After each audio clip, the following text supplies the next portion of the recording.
So the heart, the third brain, that midbrain is the emotional brain. It has love, hate, all these types. And that love is emotional love, because there's another type of love, which is mahabba, which is a different type of love.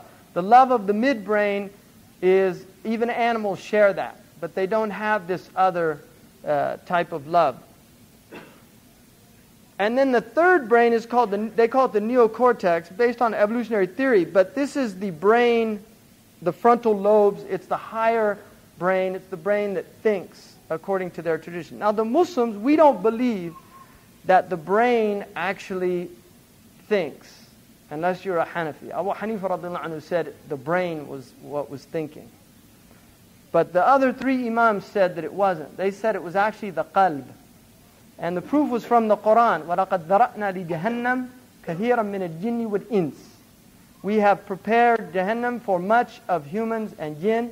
لَهُمْ قُلُوبٌ لَا يَفْقَهُونَ بِهَا. They have hearts, and yet they don't have any understanding with them. لَهُمْ أَعْيُنٌ لَا يُبَصِّرُونَ بِهَا وَلَهُمْ أَعْيُنٌ لَا يُبْصِرُونَ بِهَا. They have eyes, but they don't see with them. وَلَهُمْ آذَانٌ وَلَا يَسْمَعُونَ بِهَا. They have ears, but they don't hear with them. أُولَٰئِكَ كَالْأَنْعَامِ. Those, they're like cows. See, the cow has only the midbrain and the R brain. Doesn't have a higher brain. They're like cows. بَلْهُمْ أَضَلْ. They're even more astray. Now, the Mufassirun say the reason they're more astray than animals is because if an animal sees fire, it runs the other way. If a human being sees fire, it gets interested. And that's, if you think about that, it's amazing. Human beings will actually go and, let's go check it out. They hear gunshots. They hear gunshots, and there's humans that say, let's go check it out. They'll go down to see what happened.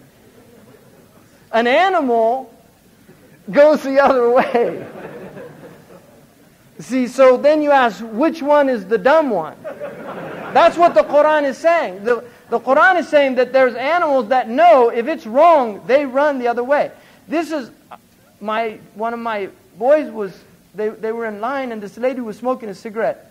And my 7-year-old looked at this lady like kind of really in shock. And because I've told him it's all demonic smoke, and these people look like demons. And so he probably was thinking, maybe this is one of them. But she looked at him and she said, don't ever do this. That became even more confusing to him. Do you see? In other words, she knew that that was wrong, that it was harming her. So she's smoking, saying, don't ever do it. It's bad for you. That's what you don't see dogs smoking cigarettes. They don't. They don't do the things that harm them. Animals will eat the food that's appropriate for them. Animals that live with humans get all this cardiovascular disease. Seriously, there's animals with congestive heart failure, dogs with congestive heart failure. They put them on Lasix. I'm not making this up. Dogs in nature will not get congestive heart disease. Why do they get it? Because they're eating the same food that the people in the house are eating. And that's why Aboriginal people don't get heart disease. It's unknown. They call it a 20th century disease. It's unknown amongst Aboriginal peoples. Because Aboriginal people don't eat things that harm them. They have an amazing knowledge of the plant life around them. And they know what animals they can eat, what ones they don't eat. But human beings lose all these things. We get out of fitrah. So, now another thing about the heart, which I think probably physically is one of the most interesting things about the heart, is a phenomenon that's called entrainment. There was a Christian I think he was from Belgium, who invented the pendulum clock.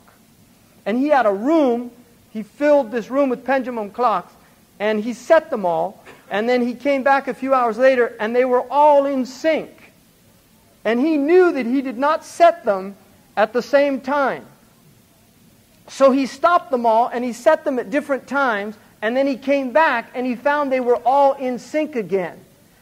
And this struck him as very curious. He didn't know what was causing it, and they didn't find out till a generation later when some people realized that the one that had the most powerful pull, the strongest oscillator, pulled the other ones into alignment with it. And this is called entrainment.